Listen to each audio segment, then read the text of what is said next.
Have you ever felt the stinging heat of shame when looking at your own life? Have you ever tried to hide the very people who sacrificed everything to put you where you are today? Today, we begin the journey of a young man named Thomas, a man who had to lose his pride to find his soul. Welcome to Audiobook English Stories, where we turn words into wisdom and stories into strength. Thomas sat in the back of a luxury car, the leather seats feeling like a throne he didn't belong to. Outside, the city of Chicago was a blur of steel and glass. His friends, sons of millionaires and corporate giants, were laughing about their summer plans in Europe. Thomas laughed too, but his heart was a heavy stone in his chest. He was a student at one of the most expensive universities in the country, a place where image was everything. To his friends, Thomas was a gifted scholar from a comfortable background, but the truth was a ghost that followed him every day. The car slowed down near a construction site.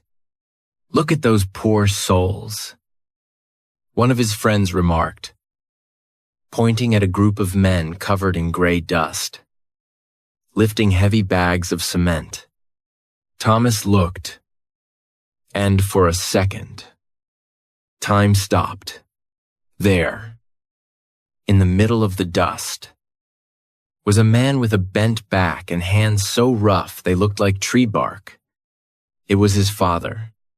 Thomas didn't wave. He didn't smile. Instead, he ducked his head, hiding behind his expensive textbook, praying that the car would move faster. He was ashamed. He was terrified that his perfect world would collide with the ugly reality of his father's labor. That night, Thomas returned to his small, cramped apartment far from the university campus. The contrast was a sharp knife. He thought he had more time to play this game of pretend, but the guilt was starting to rot his spirit. He looked at his own hands, soft, clean, and never having known a day of real work. Then he thought of his father's hands. Those hands were a map of pain. They were cracked, bleeding in the winter, and permanently stained with the grease and grime of the city's underbelly. Every time his father handed him cash for his tuition, Thomas felt a wave of nausea. He knew that money wasn't just paper. It was his father's sweat. It was his father's sleep. It was his father's health, sold piece by piece so Thomas could sit in air-conditioned rooms and discuss philosophy. But instead of gratitude, Thomas felt a deep, dark resentment. He hated the poverty. He hated the smell of old work clothes. He hated the way his father walked with a limp. He was trapped in a prison of his own ego, a victim of a mindset that valued looking successful over being honorable. "Why can't he just be more?" Thomas whispered to the empty room. He wanted a father who wore suits, not overalls. He wanted a father whose hands were as smooth as his own. He was blind to the fact that those rough hands were the only reason he had a future at all. He was drowning in a reality check he wasn't ready to face. He was living a lie. And every day the lie grew heavier. His father called him later that evening. "Thomas." The old man's voice was warm, but exhausted. A mentor's tone buried under years of fatigue. "I have a little extra this month. Buy yourself a good meal. You need your strength for the exams." Thomas held the phone, his throat tight. He wanted to say thank you. He wanted to say sorry. But all that came out was a cold, "Okay, Dad." I'm busy now." He hung up and stared at the wall. The silence in the room was deafening. The reality was simple. Yet brutal Thomas was a coward. He was using the man he was ashamed of to build a life he didn't deserve. He was standing on a foundation of sacrifice while looking down his nose at the architect. He didn't realize that the world doesn't care about your image. It cares about your character. And right now, Thomas's character was as empty as his excuses. As he closed his eyes, a single thought echoed in his mind. How long can you stand on someone else's broken back before you both collapse? The path he was on was leading to a cliff, and the fall was going to be painful. He was at the edge of his endurance. Not from work, but from the weight of his own hypocrisy. Do you ever wonder why you are afraid to show the world who you truly are? Why do we hide our roots as if they are a crime? Today, we go back to the cold, gray winters of Thomas's childhood to find the seed of his shame. To understand Thomas's shame, we must look back at where his fear was born. Every mindset has a history. Every fear has a root. For Thomas, the root was planted in the bitter shadows of his youth. He didn't just wake up one day feeling ashamed. He was conditioned by years of watching his father's silent battle with a world that didn't care. He was conditioned by the silence of poverty. Thomas remembered the rain. In his memory, it was always raining. He remembered the sound of water hitting the thin metal roof of their small house, a rhythmic, mocking sound that reminded them of everything they didn't have. He remembered his father coming home at midnight, his face gray with exhaustion, his clothes soaked through to the bone.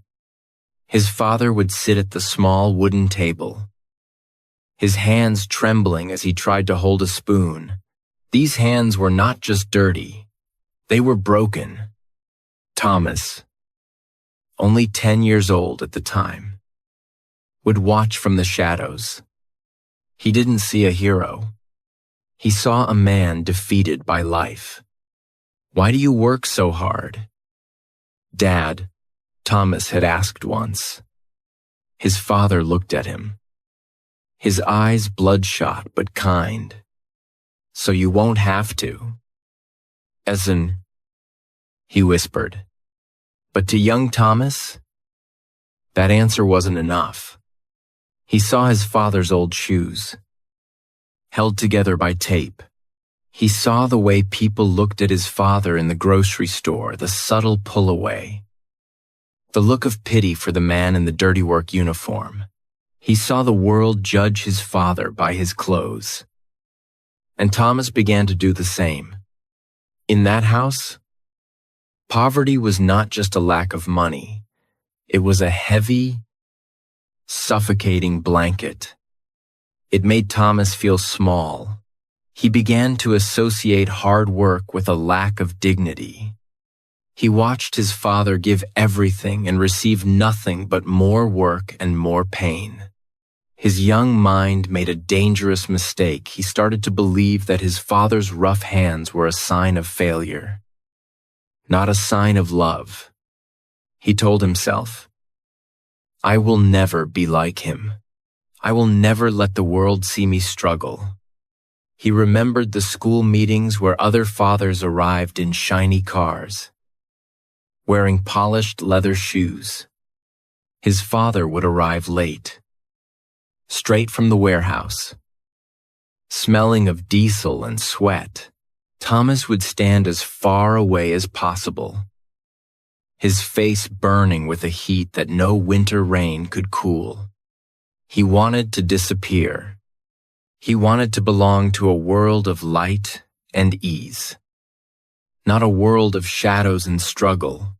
This was the root of his struggle, his inner restraint. He grew up thinking that to be successful, He had to erase his past. He believed that to be respected. He had to hide the man who fed him. He didn't realize that his father was teaching him the greatest lesson of all, how to stand when the world wants you to crawl. But Thomas wasn't ready to learn. He was too busy running away from the only man who truly loved him. He was building a wall of lies, brick by brick, hiding the truth of his bloodline. He looked at his father's hands and saw a prison. He didn't see the bridges those hands had built. He didn't see the walls those hands had raised. He only saw the dirt. And in that observation, Thomas became a prisoner of his own judgment. He was building a life on a foundation of resentment, forgetting that a house built on shame can never stand the test of time. Have you ever felt the world crumble beneath your feet in a single moment? Have you ever had to choose between your pride and the person who loves you most? Today, Thomas faces the ultimate test of his character, and the result will leave a scar that words cannot heal. The breaking point didn't come in the dark. It came under the bright, expensive lights of a graduation gala. Thomas stood among his peers, wearing a suit that cost more than his father earned in a month. He was laughing, holding a glass of champagne, playing the part of the successful son from a wealthy family. He was winning the game of lies. But the universe has a way of exposing the truth when we are least prepared to face it. A heavy silence fell over the group when the battered truck pulled up to the entrance of the 5-star hotel. Thomas's heart stopped. He recognized that sound. He recognized the rust on the fenders. It was his father. The old man stepped out, still wearing his grease-stained work overalls. He looked out of place, a gray shadow in a world of gold. He was holding something in his hand, Thomas's lucky pen, the one he had forgotten on the kitchen table that morning. Thomas, his father, called out, his voice echoing against the marble walls. He walked toward the group, his limp more noticeable than ever. As he approached, Thomas could see his father's hands, those thick, cracked, coal-stained hands reaching out to offer the pen. One of Thomas's friends, a boy named Julian who had never worked a day in his life, began to chuckle. "Is this your gardener?" Thomas Julian asked, his voice dripping with poison. "Or maybe the janitor. Look at those hands. They look like they've been digging in the dirt for a century." The group erupted into laughter. The sound was like 1,000 needles piercing Thomas's skin. He looked at Julian. Then he looked at his father. His father stood there. Frozen, he heard the laughter. He saw the mockery in their eyes. But most importantly, he looked at Thomas, waiting for his son to speak. He waited for the boy he had raised, the boy he had bled for, to stand up and say, "This is my father, and I am proud of him." But Thomas was a coward. The pressure of the image he had built was too heavy. He felt the eyes of the elite on him, judging him, in a voice that sounded like a stranger's. Thomas muttered, I don't know him. He must be a delivery man." The laughter stopped. Even Julian looked surprised by the coldness of the lie. Thomas's father didn't say a word. He didn't yell. He didn't cry. He simply looked down at the lucky pen in his hand, then laid it quietly on a nearby table. He turned around and walked back to his truck. His shoulders slumped. his spirit crushed by the very person he had lived for. Thomas watched the truck drive away, and in that moment, he felt a void open up inside him. He had kept his reputation, but he had lost his soul. He had protected his lie, but he had murdered the truth. The champagne tasted like vinegar. The lights felt blindingly cold. He had reached the breaking point, and there was no going back.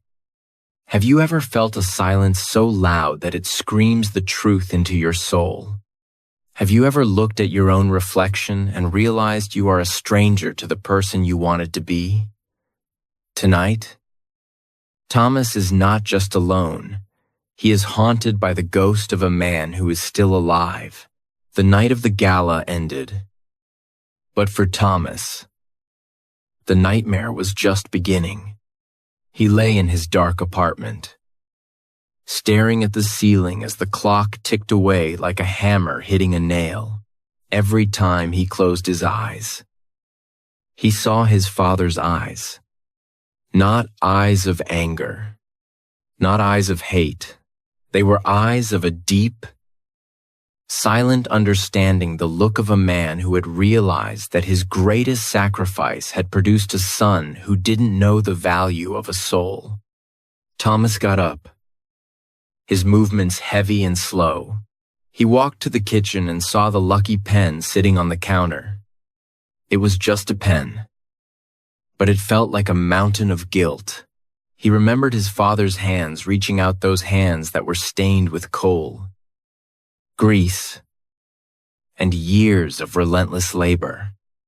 For the first time in his life, Thomas didn't see the dirt.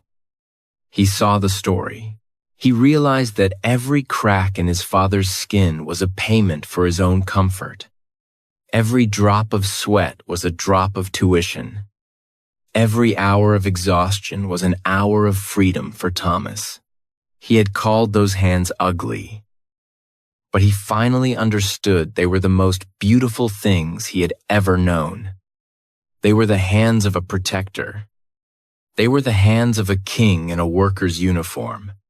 A voice inside him, small and sharp, began to ask the most terrifying question of all. If you are not brave enough to acknowledge your own father, are you brave enough to live your own life? Thomas realized that his perfect image was a cage. He was a prisoner of what other people thought. He was a slave to Julian's laughter. He began to cry not for the embarrassment at the party, but for the man he had become. He walked to the mirror and looked at his soft, clean hands. They looked weak. They looked empty. He realized that success without honor is just a decorated failure. The inner voice was no longer a whisper. It was a roar. It was a call to war against his own ego. He picked up the phone. He wanted to call his father, but he stopped. Words were too easy. He had spent his whole life using words to lie. Now, he needed actions to tell the truth. He looked at his designer clothes and his expensive books. They felt like weights dragging him down into the mud. In the middle of the night, Thomas made a silent vow. He wouldn't just apologize. He would change the very blood in his veins. He would stop being a shadow and start being a man. The struggle was no longer about money or grades. It was about the survival of his character. Have you ever had the courage to walk away from a life that looks good but feels wrong? Have you ever realized that your comfort zone is actually a grave for your greatness? Today, Thomas takes the first step into the unknown, leaving behind the safety of his lies to find the truth of his labor. The morning after the gala, the sun rose over Chicago, but Thomas didn't see the light. He saw a chance to burn his old life to the ground. He didn't wait for his friends to call. He didn't wait for an apology from Julian. Instead, he packed a single bag with only the essentials. He looked at the designer suits, the expensive gadgets, and the symbols of his fake status. He left them all behind. He was no longer a student of image. He was becoming a student of reality. His first stop was the university registrar. With a steady hand and a heart that was finally beating with purpose, he signed the papers to put his studies on hold. He couldn't sit in a classroom learning about ethics while his own life was a lie. He needed to earn his seat. He needed to earn his father's respect. As he walked out of the iron gates of the campus, he felt a strange mixture of terror and freedom. For the first time, he didn't have a plan. He only had a direction. He walked toward the industrial district, the place he used to avoid. The air here was thick with the smell of diesel and the sound of heavy machinery. This was his father's world. Thomas found a small, dusty labor agency near the docks. He walked inside, his soft hands feeling out of place on the grease-stained counter. "I need a job," Thomas said. The man behind the desk looked at Thomas's expensive haircut and clean skin. "You looking for an office job?" "Kid, this is a place for loaders and haulers." Thomas looked the man in the eye. "I want to work where the work is hardest. I want to work with my hands." The man laughed and handed him a pair of thick, yellow work gloves. "Start tomorrow at 4:00 a.m. at Dock 17. If you show up late, don't show up at all." Thomas took the gloves.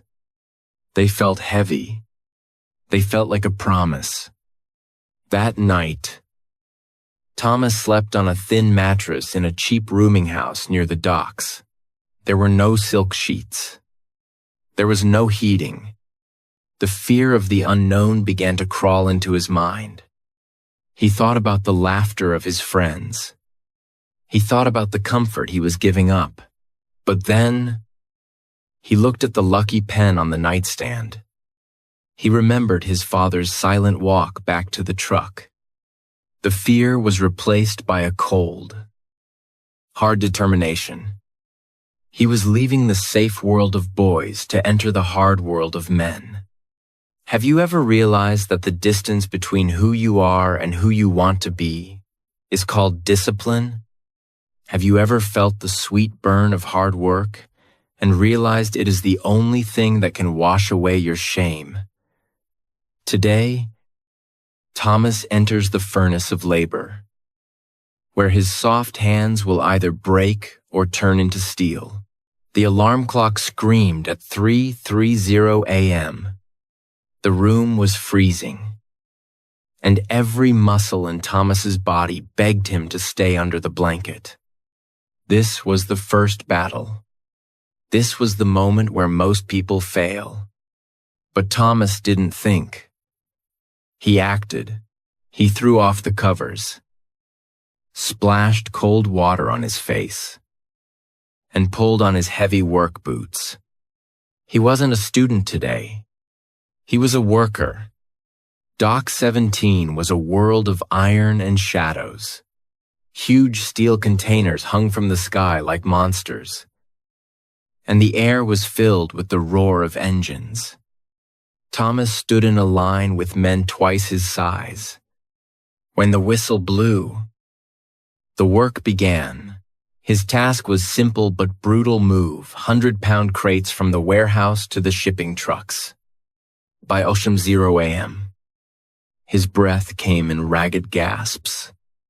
By 0 a.m., the skin on his palms began to tear inside his gloves. Every time he lifted a crate, a sharp pain shot through his back. His mind started to whisper the old lies: "You don't belong here. You can just go back. Call Julian. Ask for a loan. This is too hard. But every time he wanted to drop the crate, he looked at his hands. He remembered his father's hands. He realized that his father had done this for 20 years without complaining. He realized that discipline is not just about working hard. It is about keeping your promise to yourself when the feeling of motivation is gone. Thomas didn't quit. He learned to find a rhythm. Lift. Carry. Set down. Repeat. He stopped looking at the clock and started looking at the next crate. He learned that fatigue is a liar. He learned that the body can do 10 times more than the mind thinks it can. When the shift ended at 4:00 p.m., Thomas was covered in sweat and grime. He sat on the curb, his legs shaking. He pulled off his gloves and saw the first blisters red, angry, and raw. He didn't feel ashamed. He felt a strange, quiet spark of pride. These were his first marks of truth. He went home, ate a simple meal of rice and beans, and opened his English textbooks. His hands were too sore to hold a pen easily, but he forced himself to study for 2 hours. Discipline in the morning, discipline in the evening. He was no longer waiting for life to happen to him. He was making life happen for him. He was becoming a man of iron will. Have you ever reached a point where your spirit is willing, but your body says no more? Have you ever felt the weight of the entire world pressing down on your shoulders, waiting for you to crack? Today, Thomas hits the wall, a barrier made of exhaustion, mockery, and the cold shadow of his past. 2 months of relentless labor had transformed Thomas. But the transformation came at a price. He was thinner. His face was lined with fatigue, and his hands were a permanent map of scars and calluses. One rainy Tuesday, the wall finally appeared. He woke up with a fever that made his bones ache and his head spin. His body was screaming for rest. But the rent was due, and a critical certification exam for his new engineering course was only 3 days away. As he limped toward dock 17 inches the pouring rain, he ran into Julian and his old group of friends. They were stepping out of a warm cafe, smelling of expensive coffee and ease. Julian looked at Thomas's soaked work clothes and laughed a sharp, cold sound that cut through the wind.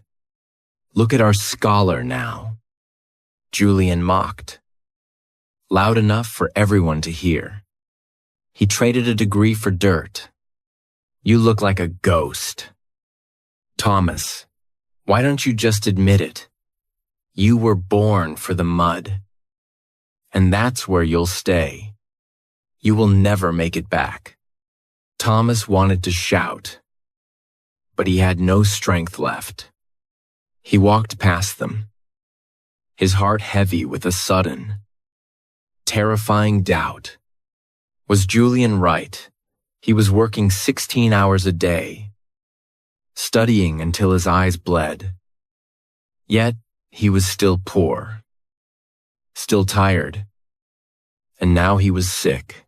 The temptation to give up, to crawl back to his mother's house and beg for a comfortable life, was like a siren song. At the dock, he dropped a crate. It didn't break, but his boss screamed at him, threatening to fire him on the spot. Thomas stood there in the mud, the rain washing over his feverish skin. He looked at his shaking hands. He felt the wall in front of him tall, dark, and impossible to climb. He wasn't just tired, He was at the edge of his soul. Have you ever noticed that a massive oak tree begins as a tiny seed? And a 1,000-mile journey starts with a single, painful step. Today, we see the first light of hope in Thomas's life. The universe eventually begins to move in your favor. The wall Thomas hit wasn't the end. It was the beginning of his true strength. He didn't go home. He stayed on the dock, moving one crate at a time, until the sun finally broke through the gray Chicago clouds. That Friday, Thomas received two things that changed his spirit: his first full paycheck from the docks and a letter from the engineering board. He sat on a park bench, his heart racing. He opened the letter first. "Congratulations, Thomas. You have passed the Level 1 certification exam with the highest marks in your class." A small sob escaped his throat, not of sadness, but of pure, earned relief. He hadn't just passed a test. He had proven to himself that his mind was still sharp, even when his body was exhausted. Then, he looked at his paycheck. It wasn't a fortune, but it was honest. It was the first time he looked at money and didn't feel the sting of shame, because he knew exactly what it cost. He didn't go to a fancy restaurant. He didn't buy a new shirt. Instead, he walked to a high-end hardware store. He spent half of his earnings on a pair of the finest, most durable professional work gloves available, lined with wool and reinforced with leather. That evening, he walked to his father's house. He didn't go inside. He simply left the package on the front porch with a short note. "For the hands that built my life. I am learning. I am sorry." Thomas, as he walked away, he felt a lightness in his chest he hadn't felt in years. He realized that success isn't always a giant leap. Sometimes, it's just the ability to look at yourself in the mirror and not turn away. He was still tired. He was still poor. But for the first time, he felt unstoppable. He had won the first battle against his own doubt. Have you ever felt like the universe waited until you were at your strongest just to break you one more time? Have you ever stood in the rain and felt that the light of hope had been extinguished forever? Tonight, Thomas faces a darkness so deep that his new discipline and his small wins seem like nothing more than a cruel joke. Thomas was walking home from his night shift, the weight of the engineering books in his bag, feeling like a badge of honor. But as he turned the corner to his father's street, he didn't see the usual quiet evening. He saw the flashing red and blue lights of an ambulance. He saw the neighbors standing on their porches, whispering with faces full of pity. His heart turned to ice.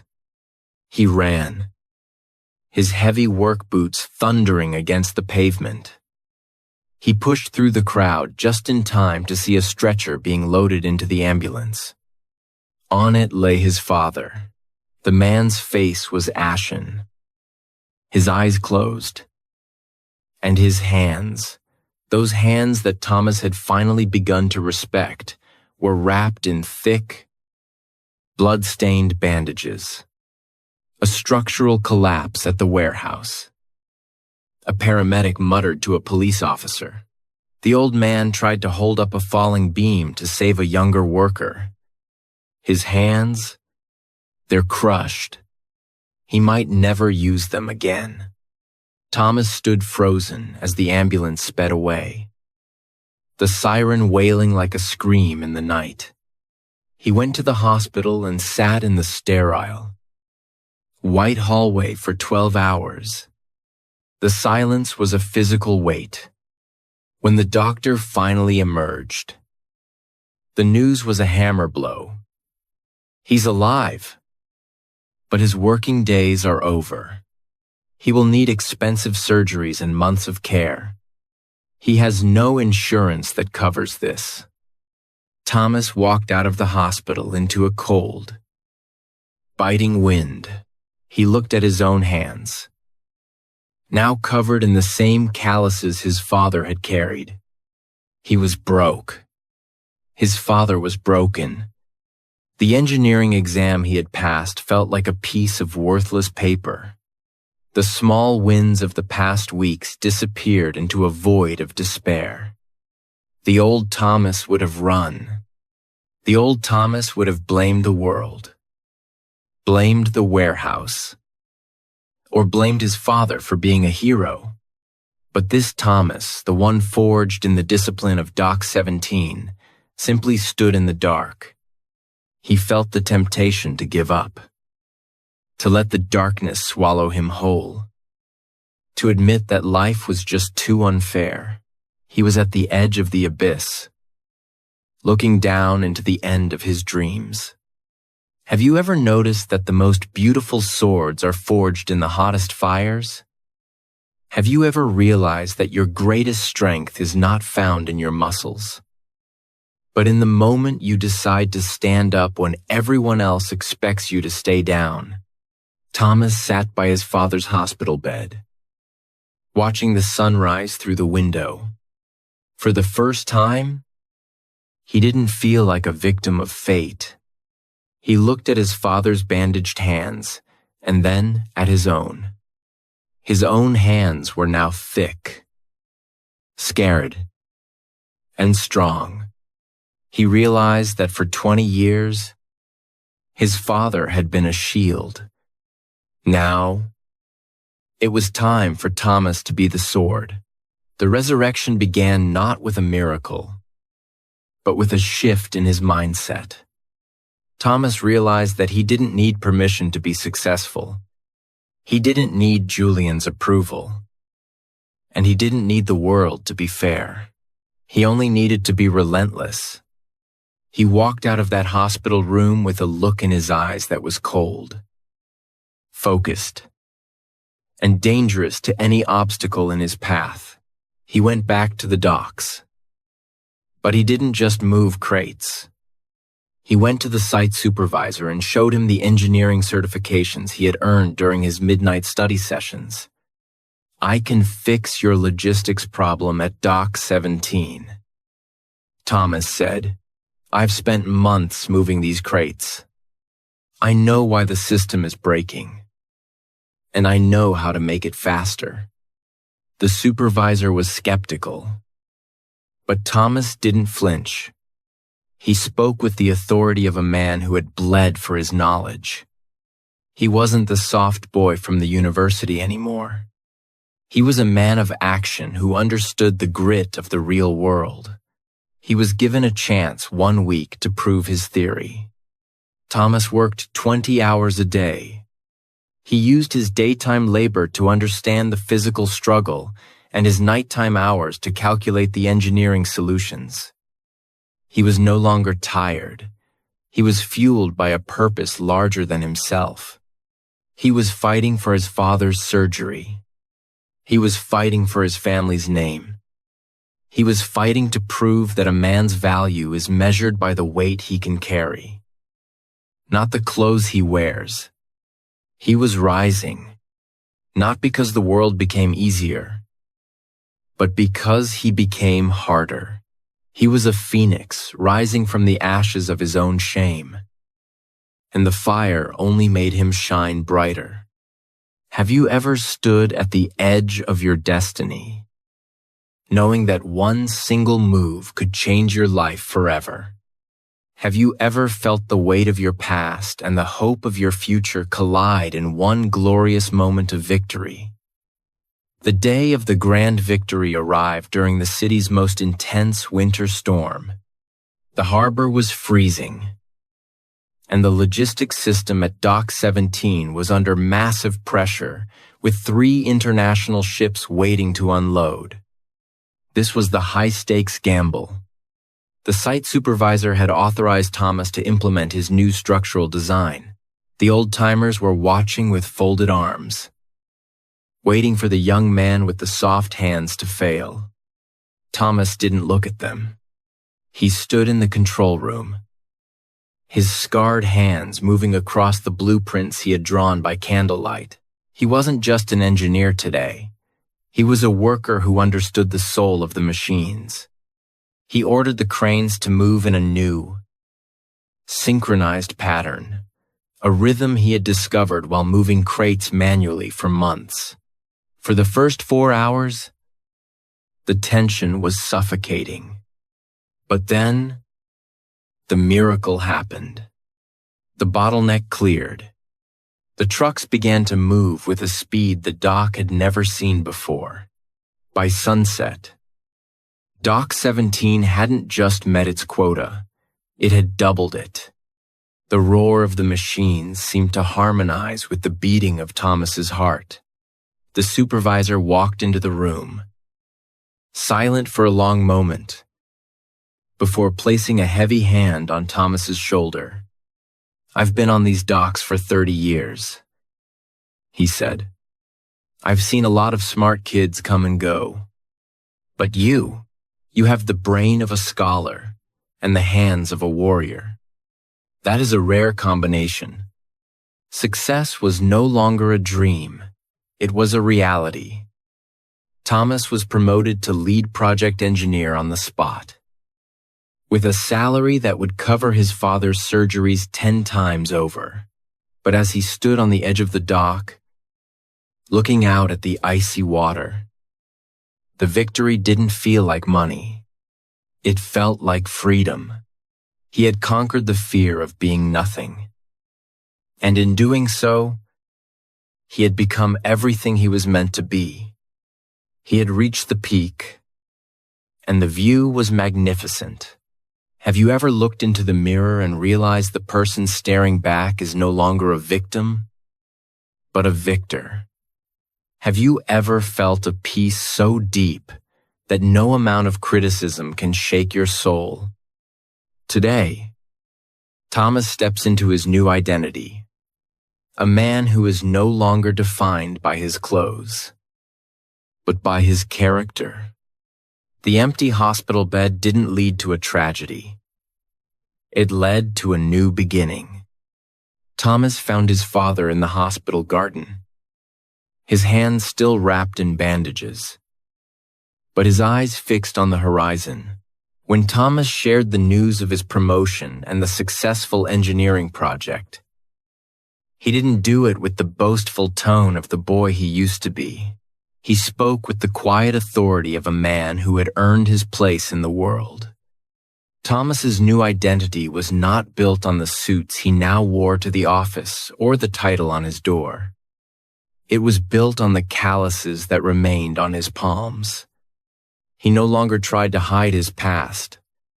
In meetings with city officials and wealthy investors, he would often lay his scarred hands on the table. He was no longer ashamed of the dirt. He realized that those scars were his most valuable credentials.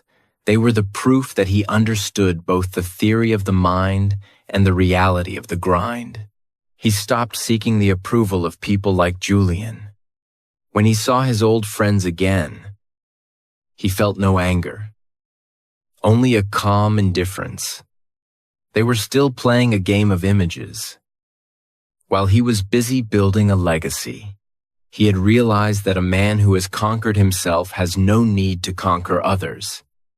He walked with a straight back and a firm gaze, not out of arrogance, but out of a deep-seated knowledge of his own worth. His relationship with his father was transformed. They no longer sat in a heavy, awkward silence. They sat in the silence of mutual respect. Thomas realized that he had become the man his father always hoped he would be, not just a man with a degree, but a man with a heart of steel and a soul of honor. He had shed his old skin, and the new man underneath was unbreakable. What will people remember when you are gone? Will they remember the money you made? Or the people you helped to stand tall? Today, Thomas learns that the final stage of success is not what you keep, but what you give away. Years passed, and Thomas's name became synonymous with excellence in the engineering world. But his true legacy was not found in the skyscrapers he designed or the docks he modernized. His true legacy lived in a small, quiet building he founded in his old neighborhood, the Father's Hands Vocational Center. It was a place where young men and women from the streets could learn the trade of their hands while receiving the education of their minds. Thomas didn't just fund the center, he taught there every Saturday. The man who managed multi-million-dollar projects would stand before a class of struggling teenagers. He wouldn't wear his expensive suit. He would wear simple work clothes. And he would show them his hands. "Look at these scars," he would say, his voice warm and steady, like a mentor who had walked through the fire. Many people told me these were marks of failure. They were wrong. These are the marks of discipline. These are the marks of love. A man who is afraid to get his hands dirty will never have a soul that is clean. Thomas had reached a level of wisdom that only comes from suffering and rising. He understood that his father's ugly hands had been the most beautiful gift of his life. He realized that the greatest way to honor his father wasn't to buy him a big house, but to become a man who used his strength to lift others. His father, now retired and walking with a proud, steady gait, would often sit in the back of the classroom, watching his son with a smile that needed no words. The wisdom Thomas shared was simple. Life will try to break you, but you must choose to be forged. Don't run from the struggle. Embrace it. The dirt under your fingernails today is the gold in your character tomorrow. He taught them that being a chosen one isn't about luck. It's about the discipline to stay when others leave, and the courage to acknowledge your roots when you reach the top. His life had become a living bridge between two worlds, the world of labor and the world of leadership. He was no longer just a success story. He was a legend of the human spirit. He had turned his shame into a lighthouse for everyone lost in the dark. We have traveled a long road together, from the shadows of shame to the mountain of success. But stories are not just for listening, they are for living. Today, the story of Thomas ends, but the story of your new life is just beginning. Thomas's journey from a boy who hid his father's hands to a man who led with his own is a testament to the power of a shifted mindset. He learned that your past is not a prison. It is a school. He learned that discipline is the bridge between goals and accomplishment. Most importantly, he learned that true strength is found in the very things we are most afraid to face. Let's recap the mindset vocabulary we have mastered in this journey to lock them into your subconscious. Discipline. The steel in your soul that keeps you moving when your body wants to quit. Relentless. The refusal to stay down when the world knocks you into the mud. Legacy. The impact you leave behind through your character and your help for others. Sacrifice. The price paid by those who love us, which we must honor through our own success. Transformation. The process of turning your ugly struggle into your beautiful victory. Look at your own hands right now. They may be clean, or they may be tired. They may be young, or they may be aging.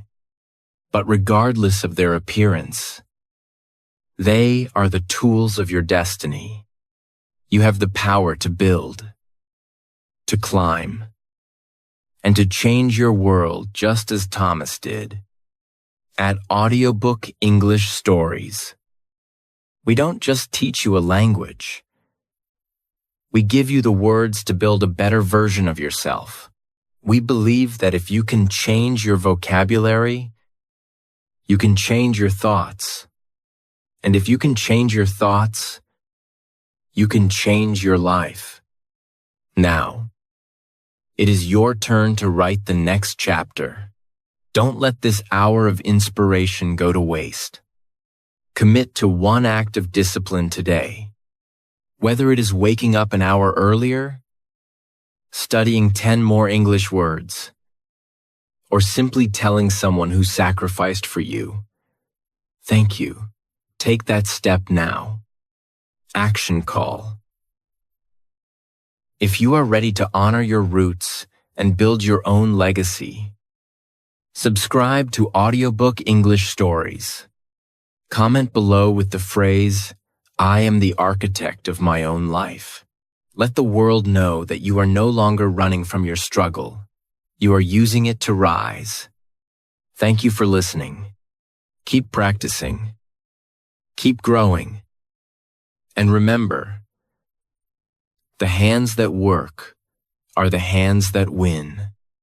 We will see you in the next story.